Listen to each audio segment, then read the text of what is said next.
Hello दोस्तों, आपका हमारे YouTube चैनल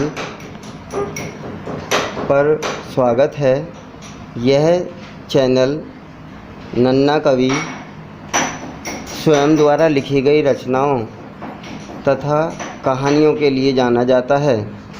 इसी क्रम को आगे बढ़ाते हुए आज एक कहानी प्रस्तुत की गई है जिसका टॉपिक है बांझ।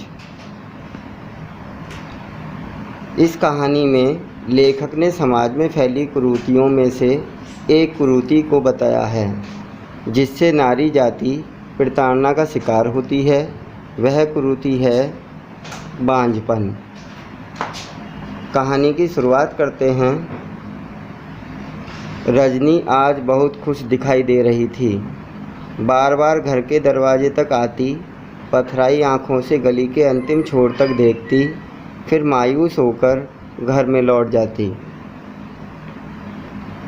वह अपने भाई का इंतज़ार कर रही थी जो उसके लिए भाभी ला रहा था। वह मायूस होकर ही तो लौट रही थी कि पीछे से किसी ने आवाज़ दी, रजनी, दुल्हन आ गई है। रजनी खिलखिलाती दरवाजे पर पहुंची। सफ़ेद रंग की गाड़ी ज्यों-ज्यों उसकी तरफ बढ़ती जा रही थी, भाभी को देखने की इच्छा बढ़ती जा रही थी। गाड़ी आखिर रुक ही गई। पड़ोस की औरतों ने गाड़ी को चारों ओर से घेर लिया। वह एक कोने में खड़ी एकटक देख रही थी, मानो अपनी बारी की प्रतीक्षा कर रही हो। तभी एक ने कहा, रजनी, तू वहाँ खड़ी क्या कर रही है? यहीं दरवाजे पर खड़ी रहेगी या बहू को अंदर ले जाने का इंतज़ाम भी करेगी? खिलखिलाती घर की तरफ दौड़ी, झट पूजा की थाली ला खड़ी हो गई दरवाजे पर। चेहरे पर खुशी की चमक लिए आरती करने लगी, किंतु उसकी निगाहें घूंघट में छिपी भाभी के रूप की कल्पना ही कर रही थीं। भाई के पीछे पीछे दुल्हन घर में चल दी। कुछ पल के लिए दरवाजे पर खड़ी रही, फिर खिलखिलाकर अंदर चली गई। भाभी के पास जाकर बचकानी भाषा में बोली, भाभी, मैं तुम्हारी छोटी सी ननंद रजनी हूँ। भैया मुझे बहुत प्यार करते हैं, क्या आप भी मुझे उतना ही प्यार करोगी? क्योंकि 15वें पायदान पर कदम रख चुकी थी रजनी, फिर भी लाडली होने के कारण बच्चों जैसी बातें करती थी। भाभी ने रजनी को कुछ न कहते हुए आंचल में छिपा लिया। ममता की तपिश से आंखें भर आई थी रजनी की। चलो भाभी, आराम कर लो, थक गई होगी शायद। भाभी का हाथ पकड़ ले गई उस कमरे में जिसमें एक एक फूल दिन रात चुन चुन कर सजाए थे स्वयं रजनी ने। शादी को हुए कुछ ही दिन हुए थे कि सारा काम स्वयं संभाल लिया मनोकामना ने। रजनी की माँ को भी आराम मिल गया। हाथों की मेहंदी की खुशबू कम भी नहीं हुई थी कि मनोकामना ने अपने काम और सेवा से संपूर्ण परिवार के लोगों के दिलों में अपनी एक जगह बना ली। पड़ोस की औरतें भी मनोकामना की प्रशंसा करते नहीं थकती। रजनी को भाभी की प्रशंसा सुनना बहुत अच्छा लगता था। किसी न किसी बहाने से गली में उस उद्देश्य से घूमने लगती थी कि कभी भाभी की प्रशंसा सुनने को मिलेगी। धीरे धीरे समय बीतता गया तथा आज वह दिन भी आ गया जब रजनी गली से नज़रें बचाकर, सिर झुकाकर चलने लगी। घर तक पहुँचते पहुँचते कानों को इतना कुछ सुनने को मिल जाता था कि घर पकड़ना भारी पड़ जाता। वे पड़ोस की औरतें जो कभी मनोकामना की प्रशंसा करते नहीं थकती थीं, आज वही मनोकामना के विषय में नई नई बातें बनाने लगीं। माँ ने रजनी को समझाते हुए कहा कि बहू पढ़ी लिखी है, अभी संतान की जल्दी नहीं होगी, तो चिंता क्यों कर रही है? यह अनपढ़ गंवार पड़ोस वाले क्या समझें? न जाने 5 वर्ष कैसे पंख लगाकर उड़ गए। अब तो रजनी को भी पड़ोस की औरतों की बातों पर विश्वास होने लगा कि मनोकामना बांझ है जो इस परिवार को आगे बढ़ाने में सहायक नहीं होगी। आखिर एक दिन रजनी के मुख से निकले कुछ शरारती शब्दों ने इस खुशहाल परिवार को ग्रहण लगा दिया। माँ, मैं बुआ कब बनूंगी? यह बात आज माँ को नस्तर सी चुभी। जब रजनी की माँ पर पीड़ा सहन नहीं हुई तो वह नस्तर जो खुद को पीड़ा पहुँचा रहा था राहुल के हृदय में घोंप दिया। बेटा, 5 वर्ष हो चले पोते का मुंह नहीं देखा। न जाने कब ऊपर से बुलावा आ जाए। क्या पोते का मुंह देखे बिना ही संसार से विदा हो जाऊंगी? अरे माँ, तुम भी। राहुल बात को टाल गया, किंतु वह नस्तर जो माँ ने राहुल के हृदय में घोंपा था जगह कर गया। पढ़ा लिखा होने के बाद भी अंधविश्वास की लहर में बह निकला। जरूर मनोकामना बांझ ही है। फिर क्या था? मनोकामना के प्रति सारे परिवार का प्यार घृणा में बदलता चला गया। बेचारी मनोकामना अचानक परिवार के व्यवहार में होने वाले परिवर्तन का कारण नहीं जान सकी। पड़ोस की औरतें जो मनोकामना की प्रशंसा करते ही नहीं थकती थीं, अछूत सा व्यवहार करने लगीं। उसे देख सभी मुंह फेर लेती।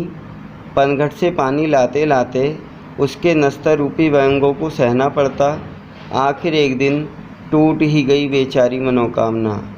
पर अपनी पीड़ा कहे तो किससे? कोई भी तो नहीं था जो उसे समझना चाहता हो। वह भी तो मुक्ति पाना चाहती थी सभी शाप से जो समाज में अंधविश्वास के कारण उसे दिया। पति ने मैखाने को अपना घर बना लिया। रोज रात शराब पीकर आना, मनोकामना को बुरा भला कहना, यह क्रम निरंतर चलता गया। वहीं रजनी जो कभी अपनी भाभी का साया बनकर रहा करती थी, आज सूरत भी नहीं देखती थी और एक दिन निकाल दिया घर से उसे मनुष्य की संज्ञा देकर।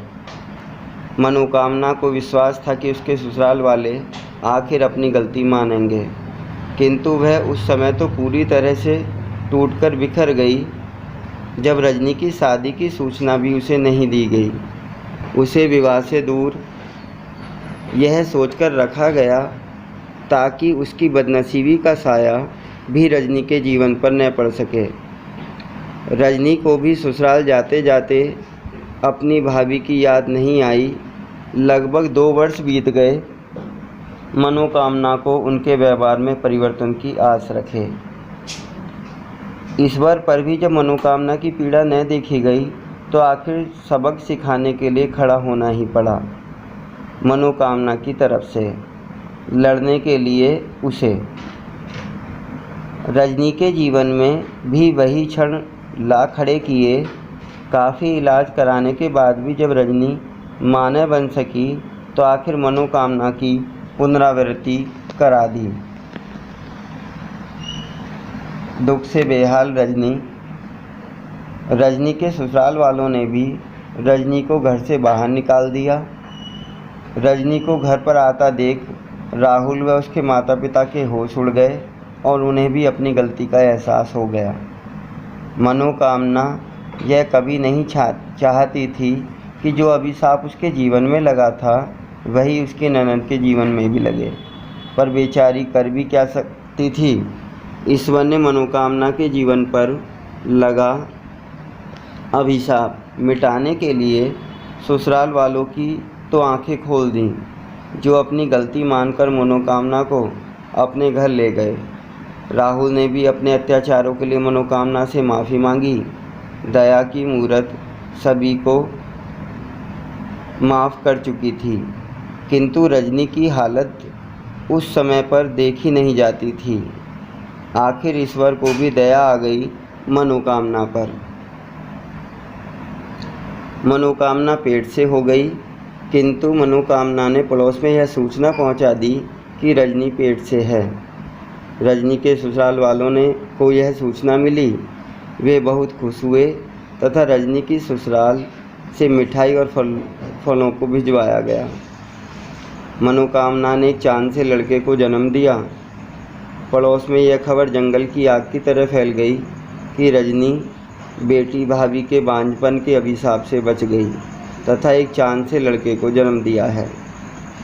रजनी के ससुराल वाले रजनी को अपने घर ले गए। मनोकामना ने अपने चिराग को दूसरे के दिए में रख उस घर में उजियारा कर दिया, स्वयं अपने घर में अंधकार करके। मनोकामना अपने चिराग को अपनी आँखों से ओझल होते देख रह गई। रजनी की माँ मनोकामना के बारे में जब वही व्यंग्य पड़ोस की औरतों के मुंह से सुनती तो घर में आकर फूट फूट कर रोती। रजनी की माँ अपनी बहू मनोकामना के पैरों में पड़ गई। बेटी, ईश्वर तेरी जैसी बहू सबको दे, जिसने मेरी बेटी का घरौंदा बनाने के लिए अपनी छाया दे दी। यह पगली औरतें नहीं जानती, जिस धरती को यह बांझ कह रही हैं, उसने अपना सब कुछ लुटा दिया इस घर व समाज के लिए। ईश्वर की पुनः कृपा ने जल्दी ही पड़ोस की औरतों को अपनी गलती का एहसास करा दिया।